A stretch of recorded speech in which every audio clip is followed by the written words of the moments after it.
Eccellenze, signore, signori. Excelencias, señoras y señores, nos reunimos esta mañana para un momento de encuentro que, más allá de su carácter institucional, quiere ser sobre todo familiar. Un momento en el que la familia de los pueblos se congrega simbólicamente a través de vuestra presencia para intercambiar una felicitación fraterna, dejando atrás los conflictos que dividen y redescubriendo más bien lo que une. Reunirnos al inicio de este año, que para la Iglesia Católica posee una relevancia particular, tiene un especial valor simbólico, porque el sentido mismo del jubileo es el de hacer una pausa en el frenesí que caracteriza cada vez más la vida cotidiana, para reponer fuerzas y nutrirse de lo que es realmente esencial, redescubrirnos hijos de Dios y en Él hermanos, perdonar las ofensas, sostener a los débiles y a los pobres, dejar descansar la tierra, practicar la justicia y renovar la esperanza. A ello están llamados todos los que sirven al bien común y ejercitan esa alta forma de caridad, tal vez la forma más alta de caridad, que es la política. Como aún sufro un resfrío, he pedido a Monseñor Champanelli que continúe leyendo esto. Gracias.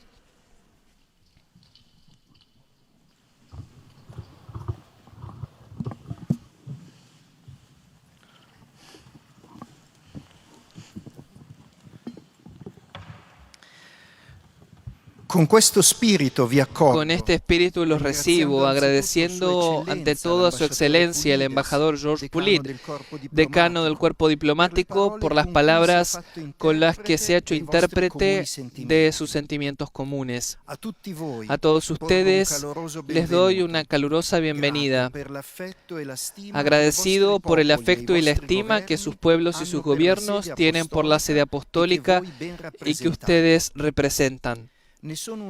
Testimonio de ello son las visitas de más de 30 jefes de Estado de Gobierno que tuve la alegría de recibir en el Vaticano durante el 2024, como también la firma del segundo protocolo adicional al acuerdo entre la Santa Sede y Burkina Faso sobre el estatuto jurídico de la Iglesia Católica en Burkina Faso y del acuerdo entre la Santa Sede y la República Checa sobre algunas cuestiones jurídicas, firmados en el curso del año pasado.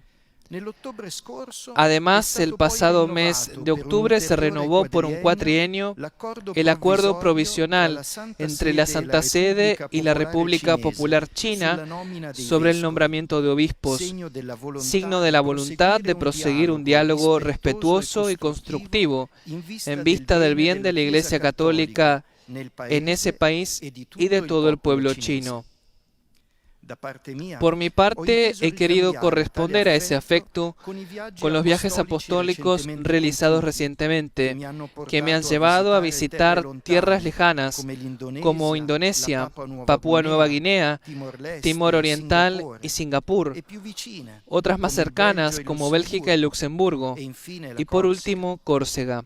Si bien se trata de realidades evidentemente muy diferentes entre ellas, cada viaje es para mí la ocasión de poder encontrarme y dialogar con pueblos, culturas y experiencias religiosas diferentes, y de llevar una palabra de ánimo y consuelo, especialmente a las personas más vulnerables. A esos viajes se suman las 3 visitas que hice en Italia, a Verona, Venecia y Trieste. Precisamente a las autoridades italianas, nacionales y locales, deseo expresar de manera especial, al comienzo de este año jubilar, mi gratitud por el esfuerzo que han realizado para preparar Roma al jubileo. El trabajo incesante de estos meses, que han supuesto no pocas molestias, es ahora recompensado con la mejora de algunos servicios y espacios públicos, de manera que todos, ciudadanos, peregrinos y turistas, puedan disfrutar aún más de las bellezas de la ciudad eterna. A los romanos, conocidos por su hospitalidad, dirijo un recuerdo particular, agradeciéndoles la paciencia que han tenido en los últimos meses y la que tendrán al acoger a los numerosos visitantes que vendrán. Asimismo, deseo dirigir un sentido agradecimiento a todas las fuerzas del orden, a la protección civil, a las autoridades sanitarias y a los voluntarios que se prodigan cotidianamente para garantizar la seguridad y un sereno desarrollo del jubileo. Queridos embajadores, en las palabras del profeta Isaías, que el Señor Jesús hace propias en la sinagoga de Nazaret, al comienzo de su vida pública, según el relato que nos ha transmitido el evangelista Lucas, encontramos compendiado no solo el misterio de la Navidad que acabamos de celebrar, sino también el del jubileo que estamos viviendo. Cristo ha venido a llevar la buena noticia a los pobres, a vendar los corazones heridos, a proclamar la liberación a los cautivos y la libertad a los prisioneros, a proclamar un año de gracia del Señor. Lamentablemente, empezamos este año mientras el mundo se encuentra azotado por numerosos conflictos, pequeños y grandes, más o menos conocidos, y también por la persistencia de execrables actos de terror, como los ocurridos recientemente en Magdeburgo, Alemania, o en Nueva Orleans, Estados Unidos. Vemos asimismo que en numerosos países hay contextos sociales y políticos cada vez más exacerbados por contraposiciones crecientes. Estamos frente a sociedades cada vez más polarizadas, en las que se alberga un sentimiento general de miedo y desconfianza hacia el prójimo y hacia el futuro. Esto se ve agravado por la creación y difusión continua de fake news, que no solo distorsionan la realidad de los hechos, sino que terminan por distorsionar las conciencias, suscitando falsas percepciones de la realidad y generando un clima de sospecha que fomenta el odio, perjudica la seguridad de las personas y compromete la convivencia civil y la estabilidad de naciones enteras. Trágicas ejemplificaciones de ello son los atentados sufridos por el presidente del gobierno de la República Eslovaca y del presidente electo de los Estados Unidos de América. Ese clima de inseguridad impulsa a erigir nuevas barreras y a trazar nuevas fronteras, mientras otros, como el que desde hace más de 50 años divide la isla de Chipre y el que hace más de 70 divide en dos la península coreana, permanecen firmemente en pie, separando familias y seccionando casas y ciudades. Los confines modernos pretenden ser líneas de demarcación identitarias, donde las diversidades son motivo de sospecha, desconfianza y miedo. Lo que proceda de allí no es confiable porque no es conocido, no es familiar, no pertenece a la aldea. Por consiguiente, se crean nuevas barreras para la autopreservación, de manera que deja de existir el mundo y existe únicamente mi mundo, hasta el punto de que muchos dejan de ser considerados seres humanos con una dignidad inalienable y pasan a ser solo ellos. Paradójicamente, el término confín indica no un lugar que separa, sino que une, que está contiguo con otro punto o lugar, confinis, donde se puede encontrar al otro, conocerlo y dialogar con él. Mi deseo para este nuevo año es que el jubileo pueda representar para todos, cristianos y no cristianos, una ocasión para repensar también las relaciones que nos unen como seres humanos y comunidades políticas, para superar la lógica del enfrentamiento y abrazar en cambio la lógica del encuentro, para que el tiempo que nos aguarda no nos halle como vagabundos desesperados, sino auténticos peregrinos de esperanza, es decir, personas y comunidades en camino, comprometidas en la construcción de un futuro de paz. Por otra parte, frente a la amenaza cada vez mayor de una guerra mundial, la vocación de la diplomacia es fomentar el diálogo con todos, incluidos los interlocutores que se consideran más incómodos o que no se estiman legítimos para negociar. Este es el único camino para romper las cadenas de odio y venganza que aprisionan y para desactivar los artilugios del egoísmo, del orgullo y de la soberbia humana, que son la razón de toda voluntad beligerante que destruye. Excelencias, señoras y señores, a la luz de estas breves consideraciones, quisiera trazar con ustedes esta mañana, a partir de la palabra del profeta Isaías, algunos rasgos de una diplomacia de la esperanza, de la que todos estamos llamados a hacernos heraldos, para que las densas nubes de la guerra puedan ser barridas por un renovado viento de paz. De manera más general, quisiera destacar algunas responsabilidades que todo líder político debería tener presente en el desempeño de las propias responsabilidades, que deberían orientarse a la edificación del bien común y al desarrollo integral de la persona. Llevar la buena noticia a los pobres. En cada época y en cada lugar, el hombre ha sido siempre atraído por la idea de poder ser autosuficiente, de poder bastarse a sí mismo y ser artífice de su propio destino.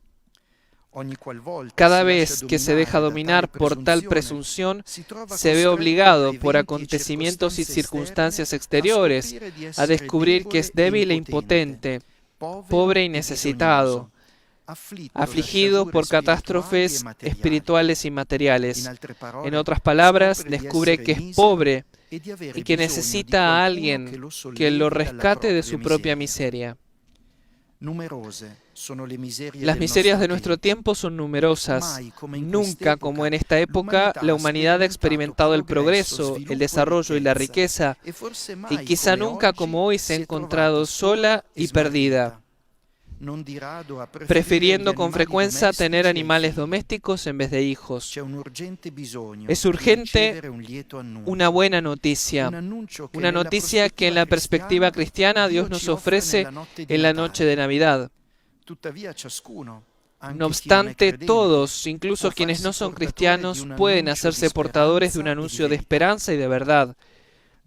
Por otro lado, el ser humano está dotado de una innata sed de verdad.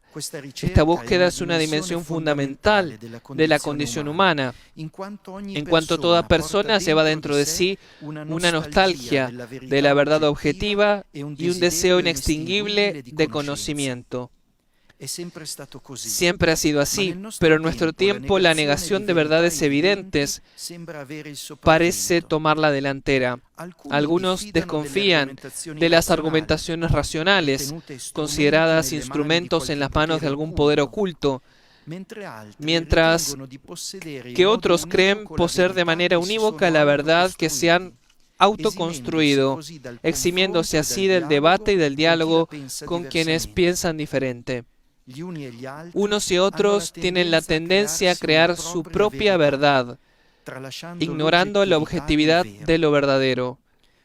Estas tendencias pueden ser incrementadas por los medios modernos de comunicación y la inteligencia artificial, usados abusivamente como medios de manipulación de la conciencia con fines económicos, políticos e ideológicos. El moderno progreso científico, especialmente en el ámbito informático y de las comunicaciones, lleva consigo indudables beneficios para la humanidad. Nos permite simplificar muchos aspectos de la vida cotidiana, permanecer en contacto con nuestros seres queridos, aun cuando están lejos físicamente, estar informados y aumentar nuestros conocimientos. Sin embargo, no se pueden omitir sus límites y sus peligros, porque a menudo contribuyen a la polarización, a restringir las perspectivas mentales, a la simplificación de la realidad, al riesgo de abusos, a la ansiedad y paradójicamente al aislamiento, en particular por el uso de las redes sociales y los juegos online. El auge de la inteligencia artificial amplifica las preocupaciones relacionadas con los derechos de propiedad intelectual, la seguridad del trabajo para millones de personas, el respeto de la privacidad y la protección del ambiente de residuos electrónicos. Casi ningún rincón del mundo ha quedado inalterado a causa de la gran transformación cultural que determinan los imparables progresos de la tecnología, y es cada vez más evidente una consonancia con los intereses comerciales que genera una cultura radicada en el consumismo. Este desequilibrio amenaza con trastocar el orden de los valores inherentes a la creación de relaciones, a la educación y a la transmisión de costumbres sociales, mientras los padres, los familiares más cercanos y los educadores deben ser los principales canales de transmisión de la cultura, en beneficio de los cuales los gobiernos deberían limitarse a un rol de apoyo a sus responsabilidades formativas. En esta óptica se sitúa también la educación como alfabetización mediática, dirigida a ofrecer instrumentos esenciales para promover las capacidades de pensamiento crítico, para ofrecer a los jóvenes los medios necesarios para el crecimiento personal y la participación activa en el futuro de sus sociedades. Una diplomacia de la esperanza es, antes que nada, una diplomacia de la verdad. Allí donde falta el vínculo entre realidad, verdad y conocimiento, la humanidad deja de ser capaz de hablarse y de comprenderse, ya que le faltan los fundamentos de un lenguaje común, anclado en la realidad de las cosas y por tanto comprensible universalmente. El objetivo del lenguaje es la comunicación, que solo tiene éxito si las palabras son precisas y el significado de los términos es generalmente aceptado. El relato bíblico de la Torre de Babel muestra lo que sucede cuando uno habla solo con su lengua. Comunicación, diálogo y compromiso por el bien común requieren buena fe y la adhesión a un lenguaje común. Esto es particularmente importante en el ámbito diplomático, especialmente en los contextos multilaterales. El impacto y el éxito de cada palabra, de las declaraciones, resoluciones y en general de los textos negociados depende de esta condición. Es un dato de hecho que el multilateralismo es fuerte y eficaz solo cuando se concentra en las cuestiones tratadas y utiliza un lenguaje sencillo, claro y concordado. Por tanto, resulta particularmente preocupante el intento de instrumentalizar los documentos multilaterales, cambiando el significado de los términos o reinterpretando unilateralmente el contenido de los tratados sobre los derechos humanos para llevar adelante ideologías que dividen, que pisotean los valores y la fe de los pueblos. Se trata, en efecto, de una verdadera colonización ideológica que, según programas planificados en un escritorio, intenta erradicar las tradiciones, la historia y los vínculos religiosos de los pueblos. Se trata de una mentalidad que, presumiendo de haber superado aquellas que considera las páginas oscuras de la historia, deja espacio a la cultura de la cancelación, la cancel culture, no tolera diferencias y se concentra en los derechos de los individuos, descuidando los deberes con respecto a los demás, en particular de los más débiles y frágiles. En este contexto es inaceptable, por ejemplo, hablar de un presunto derecho al aborto que contradice los derechos humanos, en particular el derecho a la vida. Toda la vida debe protegerse en cada momento, desde su concepción hasta la muerte natural, porque ningún niño es un error o es culpable por existir, así como ningún anciano o enfermo puede ser privado de esperanza o ser descartado. Dicho enfoque tiene graves consecuencias, especialmente en el ámbito de diversos organismos multilaterales.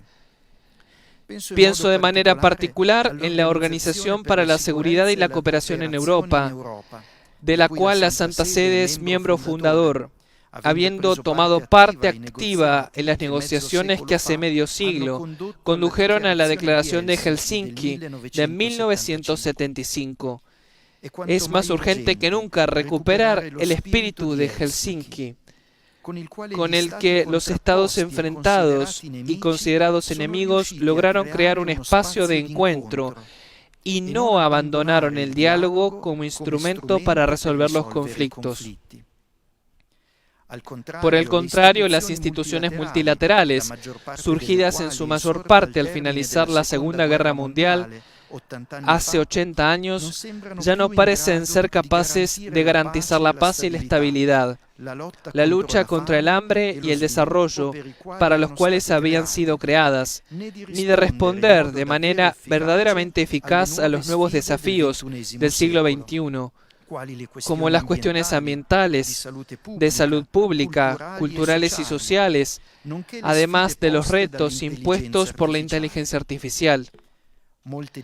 Muchas de ellas necesitan ser reformadas, teniendo presente que cualquier reforma debe basarse en principios de subsidiariedad, solidaridad y en el respeto de una soberanía paritaria de los Estados.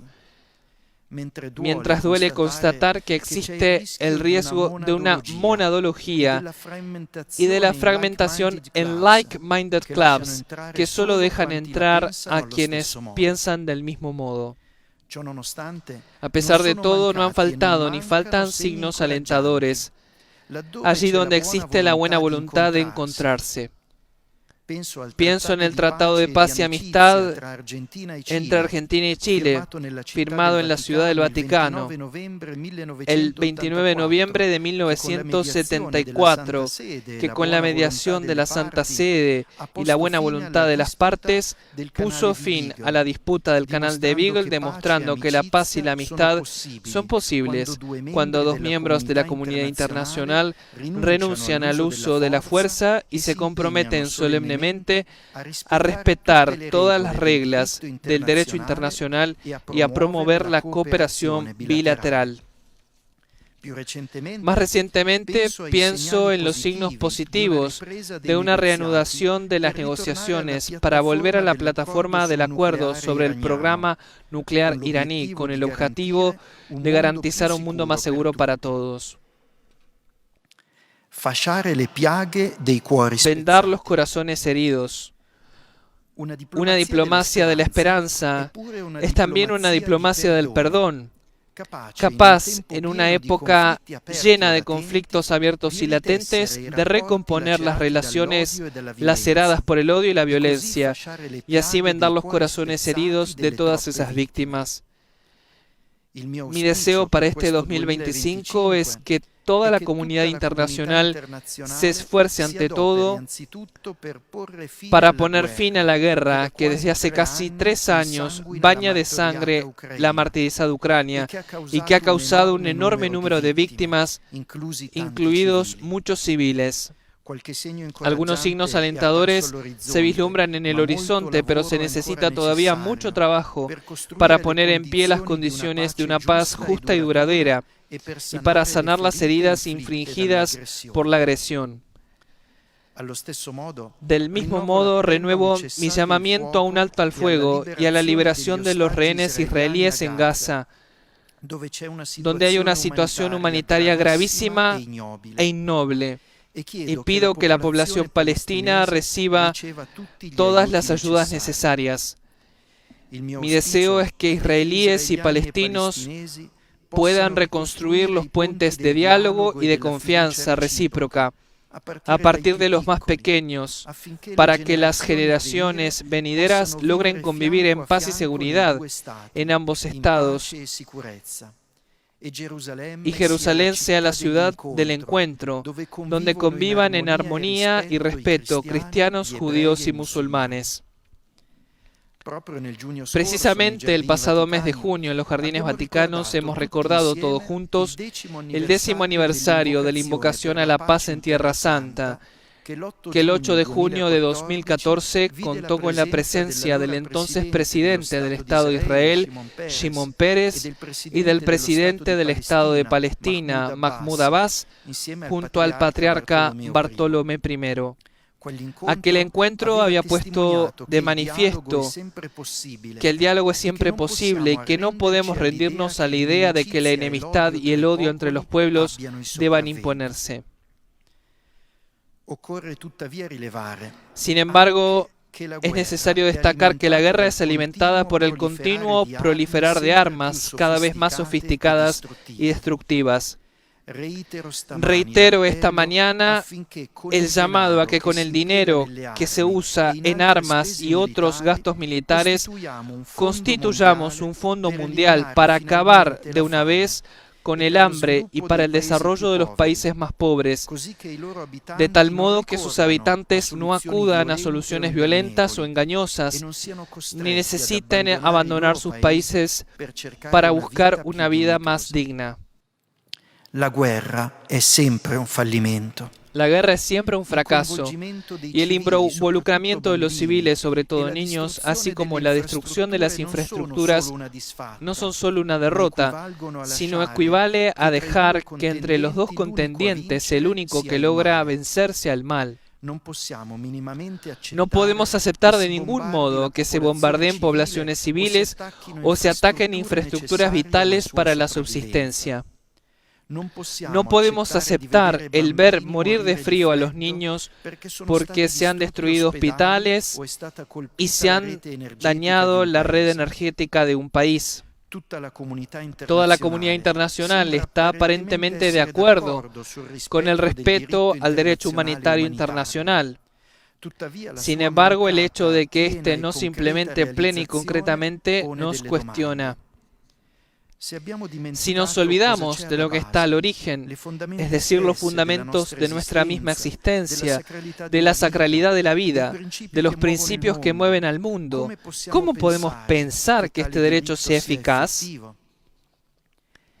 Es necesario un redescubrimiento de estos valores y que a su vez se encarnen en preceptos de la conciencia pública, de modo que sea el principio de humanidad el que rija nuestro obrar. Por lo tanto, hago votos para que este año jubilar sea un tiempo propicio en el que la comunidad internacional se esfuerce para que los derechos inviolables del hombre no sean sacrificados ante las exigencias militares. Teniendo en cuenta estas premisas, pido que se continúe trabajando para que el incumplimiento del derecho humanitario internacional ya no sea una opción. Se necesitan ulteriores esfuerzos para que se haga efectivo lo que se discutió durante la 34ª Conferencia Internacional de la Cruz Roja y de la Media Luna Roja que tuvo lugar el pasado mes de octubre en Ginebra.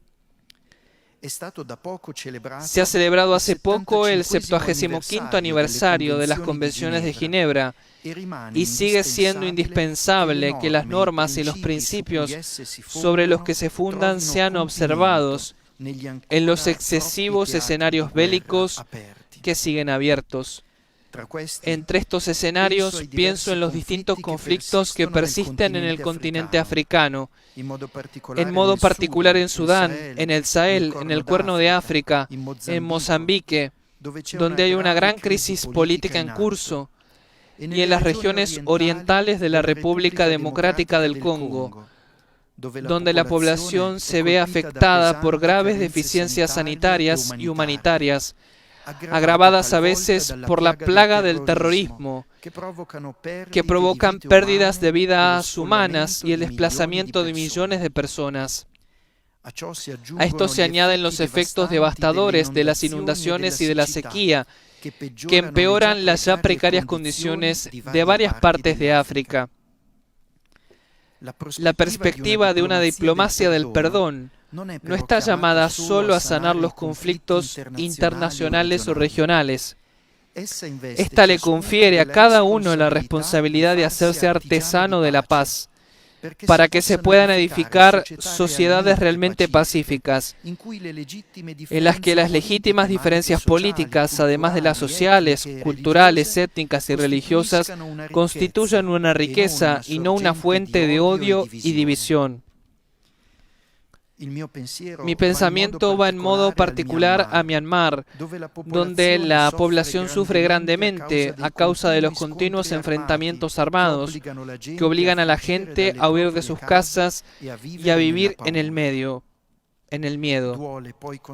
Duele también constatar que permanecen, especialmente en el continente americano, varios contextos políticos de enfrentamiento político y social. Pienso en Haití, donde espero que cuanto antes se puedan dar los pasos necesarios para restablecer el orden democrático y parar la violencia.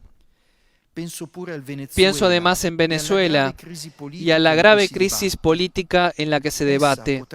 Esta podrá ser superada solo con la adhesión sincera a los valores de la verdad, de la justicia y de la libertad, a través del respeto de la vida, de la dignidad y de los derechos de cada persona, incluidos los de quienes han sido arrestados a causa de los sucesos de los últimos meses, a través del rechazo de cualquier tipo de violencia y deseablemente a través del comienzo de negociaciones de buena fe y orientadas al bien común del país.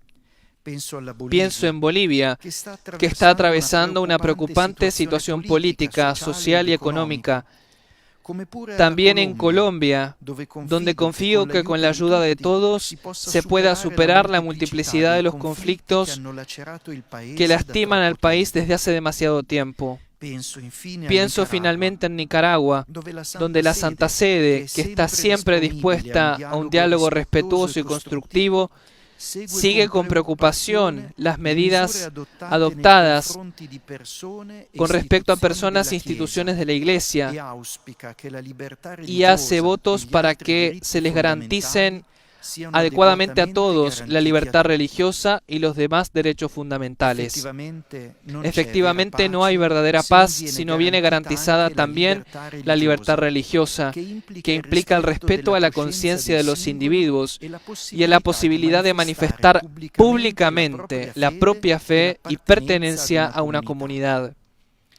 En este sentido, son muy preocupantes las crecientes expresiones de antisemitismo que condeno firmemente y que afectan a un número cada vez mayor de comunidades hebreas en el mundo.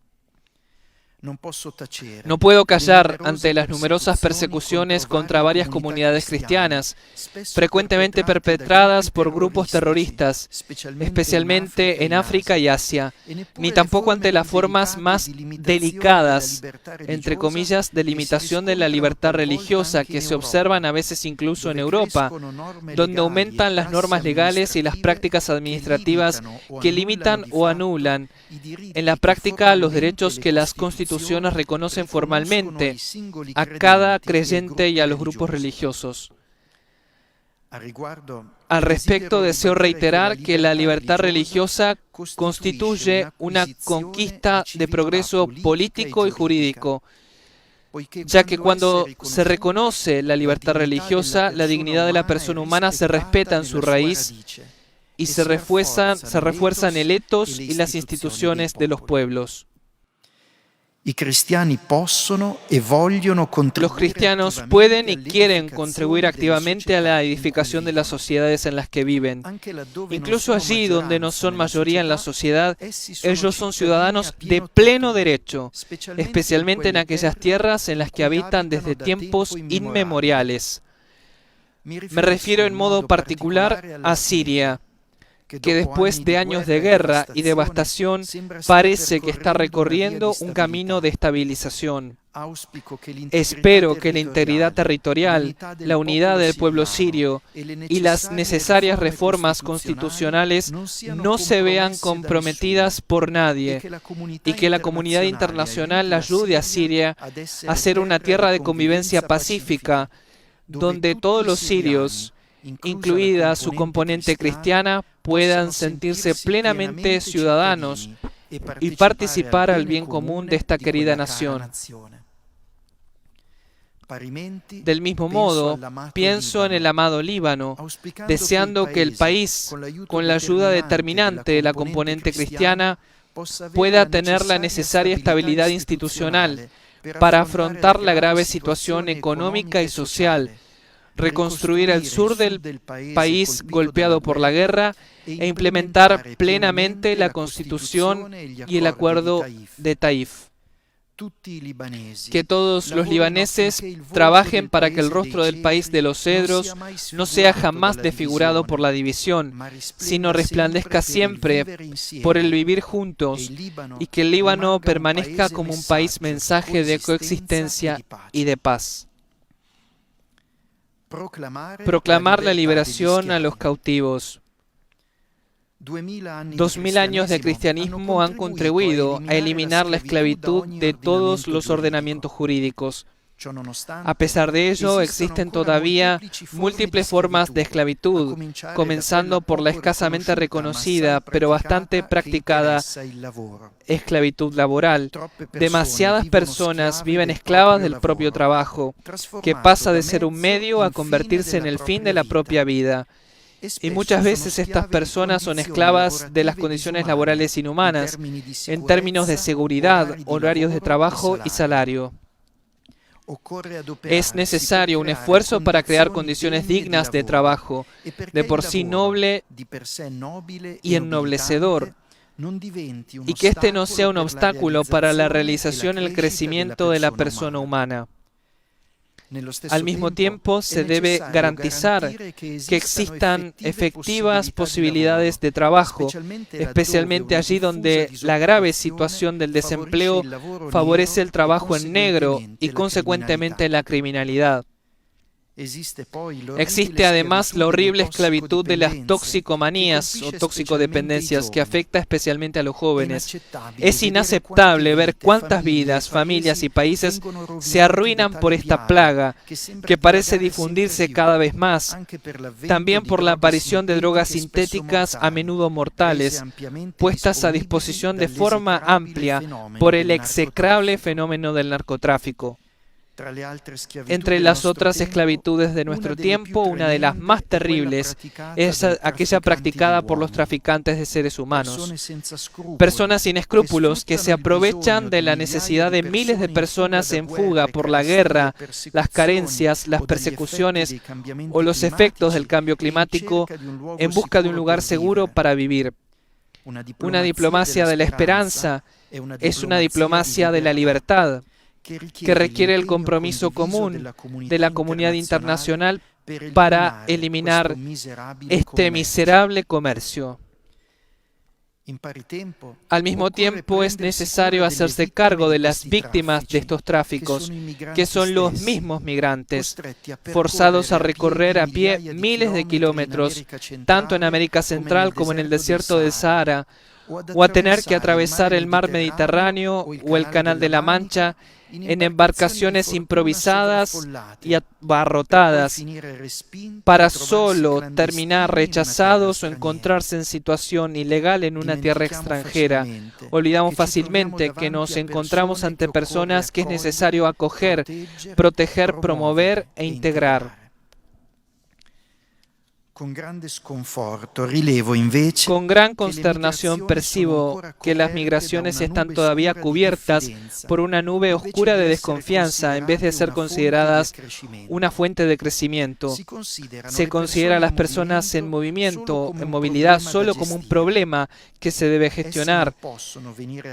Estas personas no pueden ser asimiladas a objetos que se deben colocar, sino que tienen dignidad y recursos por ofrecer a los demás, tienen sus propias historias, necesidades, miedos, aspiraciones, sueños, capacidades, talentos. Solo desde esta perspectiva se podrá avanzar en la lucha contra un fenómeno que exige un aporte conjunto por parte de todos los países, incluso a través de la creación de vías regulares seguras. Sigue siendo crucial afrontar las causas profundas del desplazamiento para que dejar la propia casa y buscar otra sea una elección y no una necesidad de supervivencia. En esa perspectiva me parece fundamental un compromiso común para invertir en el ámbito de la cooperación al desarrollo, de manera que se contribuya a erradicar algunas de las causas que inducen a las personas a emigrar. Proclamar la libertad a los prisioneros. La diplomacia de la esperanza es, en fin, una diplomacia de justicia, sin la cual no puede haber paz. El año jubilar es un tiempo favorable para practicar la justicia, para condonar las deudas y conmutar las penas de los prisioneros. Pero no hay ninguna deuda que pueda permitirle a nadie, incluido el Estado, exigir la vida de otro. A este respecto, reitero mi llamamiento para que la pena de muerte sea eliminada en todas las naciones, porque ésta no encuentra hoy justificación alguna entre los instrumentos aptos para reparar la justicia. Por otra parte, no podemos olvidar que en cierto sentido todos somos prisioneros, porque todos somos deudores. Lo somos hacia Dios, hacia los demás y también hacia nuestra amada tierra, de la que obtenemos el alimento cotidiano. Como he recordado en el anual mensaje para la Jornada Mundial de la Paz, cada uno de nosotros debe sentirse responsable de algún modo por la devastación a la que está sometida nuestra casa común. Cada vez más la naturaleza parece rebelarse a la acción del hombre mediante manifestaciones extremas de su poder. Son un ejemplo de ello las devastadoras inundaciones en Europa Central y en España, así como los ciclones que han afectado en primavera a Madagascar y poco antes de Navidad al departamento francés de Mayotte y a Mozambique. No podemos permanecer indiferentes a todo esto. No tenemos derecho. Más bien tenemos el deber de realizar el máximo esfuerzo por el cuidado de nuestra casa común y de aquellos que la habitan y la habitarán. En el curso de la COP29 en Bakú, se adoptaron decisiones con el fin de garantizar mayores recursos financieros para la acción climática. Deseo que esto permita compartir los recursos en favor de los numerosos países vulnerables a la crisis climática y sobre los cuales pesa la carga de una deuda económica abrumadora. En esta óptica me dirijo a las naciones más ricas para que condonen las deudas de los países que nunca podrían pagarles.